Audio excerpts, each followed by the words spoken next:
नमस्कार, मैं पायल शुक्ला आप सभी का स्वागत है N24 न्यूज की खास पेशकश वन नेशन वन इलेक्शन। जी हाँ, मोदी सरकार का महत्वाकांक्षी एक देश एक चुनाव का सपना अब हकीकत बनने के करीब है। दरअसल नरेंद्र मोदी सरकार कैबिनेट ने वन नेशन वन इलेक्शन के प्रस्ताव को मंजूरी दे दी है। केंद्र सरकार ने देश भर में आम सहमति बनाने की कोशिश के बाद रामनाथ कोविंद समिति की सिफारिशों को स्वीकार कर लिया है। केंद्र सरकार ने 18 सितंबर को इस बारे में जानकारी देते हुए बताया कि पूर्व राष्ट्रपति कोविंद की अध्यक्षता वाली समिति की सिफारिशों को आगे बढ़ाने के लिए अब समूह का गठन किया जाएगा। इसको लेकर देश भर में अलग अलग मंचों पर चर्चा की जाएगी।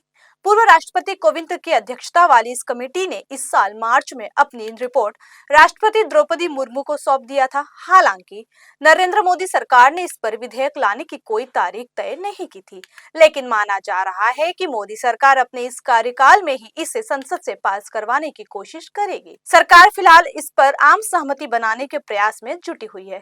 हालांकि सबसे पहले जानते हैं एक देश एक चुनाव क्या है। दरअसल इस योजना के तहत देश भर में एक ही समय पर लोकसभा, विधानसभा और स्थानीय निकायों के चुनाव करवाए जाएंगे। अभी भारत में अलग अलग समय पर चुनाव होते हैं, जिससे प्रशासन, विकास कार्य और सरकारी संसाधनों पर असर पड़ता है। प्रधानमंत्री नरेंद्र मोदी और उनकी सरकार लंबे समय से इस विचार को आगे बढ़ा रही है। वन नेशन वन इलेक्शन के पीछे कई तरह की दलीलें दी जाती हैं। चुनावी खर्च को इसका बड़ा कारण बताया जाता है। ऐसे दावे किए जाते हैं कि देश में एक साथ चुनाव कराने से विकास कार्यों में तेजी आएगी और सरकारी कर्मचारियों को बार बार चुनावी ड्यूटी से भी छुटकारा मिलेगा। इस बिल को देश के समय और संसाधनों की बचत के लिए जरूरी कदम माना जा रहा है। यह बिल संसद में पेश किया जाएगा और बहस के बाद इसे कानून बनाने की प्रक्रिया शुरू होगी। अगर यह बिल पास होता है तो आने वाले सालों में भारत में चुनाव कराने का तरीका पूरी तरह से बदल जाएगा। गौरतलब है कि प्रधानमंत्री नरेंद्र मोदी ने साल 2019 के स्वतंत्रता दिवस पर एक देश एक चुनाव का जिक्र किया था। तब से अब तक कई मौकों पर भाजपा की ओर से एक देश एक चुनाव की बात की जाती रहती है। ये विचार इस पर आधारित है कि देश में लोकसभा और सभी राज्यों की विधानसभाओं के चुनाव एक साथ हो। अभी लोकसभा यानी आम चुनाव और विधानसभा चुनाव 5 साल के अंतराल में होते हैं। इसकी व्यवस्था भारतीय संविधान में की गई है। अलग अलग राज्यों की विधानसभा का कार्यकाल अलग अलग समय पर पूरा होता है। उसी के हिसाब से उस राज्य में विधानसभा चुनाव होते हैं। हालांकि कुछ राज्य ऐसे भी हैं जहां विधानसभा और लोकसभा चुनाव एक साथ होते हैं। इनमें अरुणाचल प्रदेश, आंध्र प्रदेश, ओडिशा और सिक्किम जैसे राज्य शामिल है। वहीं राजस्थान, मध्य प्रदेश, तेलंगाना, छत्तीसगढ़ और मिजोरम जैसे राज्यों के चुनाव लोकसभा चुनाव से ऐन पहले हुए।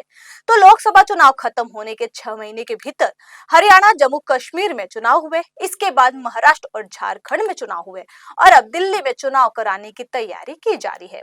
वहीं आलोचक इस बिल को लेकर कई तरह के सवाल खड़े कर रहे हैं। कांग्रेस समेत कई विपक्षी दलों ने एक देश एक चुनाव पर आपत्ति जताई है। कांग्रेस ने कहा कि यह व्यवहारिक नहीं है, यह काम नहीं करेगा। टीएमसी ने भी इस प्रस्ताव का विरोध किया है। तो वहीं एआईएमआईएम के अध्यक्ष असदुद्दीन ओवैसी ने कहा कि इससे संघवाद समाप्त हो जाएगा और लोकतंत्र से समझौता होगा। आपने भी इसका विरोध किया है। इस बिल के फायदे कई हैं, लेकिन इसे लागू करना आसान नहीं होगा। इसके लिए संवैधानिक संशोधन की जरूरत होगी। साथ ही कई राज्य सरकारें इसे लेकर सहमत नहीं हैं, क्योंकि इससे उनके अधिकार सीमित हो सकते हैं। हालांकि मौजूदा स्थिति में दोनों सदनों में एनडीए के पास साधारण बहुमत है। इस कारण लोकसभा या राज्यसभा किसी में भी सरकार के लिए 2/3 बहुमत प्राप्त करना एक कठिन काम हो सकता है। मौजूदा आंकड़ों पर यदि नजर डालें तो राज्यसभा में एनडीए के पास 112 और विपक्षी दलों के पास 85 सीटें हैं, जबकि 2/3 बहुमत के लिए 164 वोटों की आवश्यकता होती है। वहीं लोकसभा में एनडीए के पास 292 सीटें हैं, जबकि लोकसभा में 2/3 बहुमत के लिए आंकड़ा 364 का है। हालांकि ध्यान देने वाली बात यह है कि लोकसभा में बहुमत की गणना केवल उपस्थित और मतदान करने वाले सदस्यों के आधार पर ही की जाएगी। वहीं एक देश एक चुनाव में कई तरह की चुनौतियां भी हैं। जैसे लोकसभा का कार्यकाल 5 वर्षों का होता है, लेकिन इसे उससे पहले भी भंग किया जा सकता है। ऐसे में एक देश एक चुनाव संभव नहीं होगा। लोकसभा की तरह ठीक विधानसभा का भी कार्यकाल 5 साल का होता है और यह भी 5 साल से पहले भंग हो सकता है। अब ऐसे में सरकार के सामने चुनौती होगी कि एक देश एक चुनाव का क्रम कैसे बरकरार रखा जाए। एक देश एक चुनाव पर देश के सभी दलों को एक साथ लाना सबसे बड़ी चुनौती होगी, क्योंकि इस पर सभी पार्टियों के अलग अलग मत है।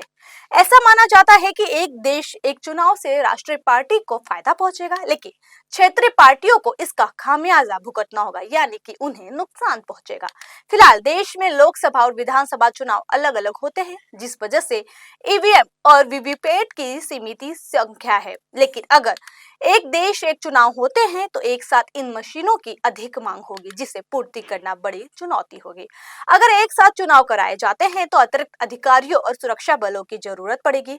ऐसे में यह भी एक बड़ी चुनौती होगी। चुनाव का ऐसा चक्र बना हुआ है जिससे ऐसा लगता है कि देश में चुनाव होते ही रहते हैं। आजादी के बाद से ही देश में कई चुनाव हुए, जिससे अक्सर संसाधनों और प्रशासनिक मशीनरी पर काफी दबाव पड़ा है।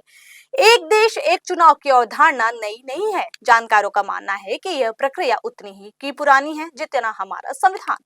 बता दें कि 1950 में गणतंत्र होने के बाद 1951 से लेकर 1967 के बीच हर 5 साल में लोकसभा और सभी राज्य विधानसभाओं के चुनाव एक साथ होते रहे। देश में मतदाताओं ने साल 1952, 1957, 1962 और 1967 में केंद्र और राज्यों के लिए एक साथ मतदान किया। लेकिन देश में कुछ पुराने राज्यों का पुनर्गठन और नए राज्यों के उभरने के साथ इस प्रक्रिया को साल 1968 और 59 में पूरी तरह से समाप्त कर दिया गया। वहीं देशों ने चुनावी प्रक्रिया को सुव्यवस्थित करने के लिए एक देश एक चुनाव के मॉडल की विविधताओं को अपनाया है, जिसमें अमेरिका, फ्रांस, स्वीडन और कनाडा जैसा देश शामिल है। फिलहाल देखना होगा कि वन नेशन वन इलेक्शन के लागू होने से देश को इसका कितना फायदा मिलता है। फिलहाल के लिए इस पेशकश में इतना ही। बाकी के ताजा तरीन खबरों के लिए जुड़े रहिए 24 न्यूज से। तब तक के लिए मुझे यानी पायल शुक्ला को दीजिए इजाजत। नमस्कार।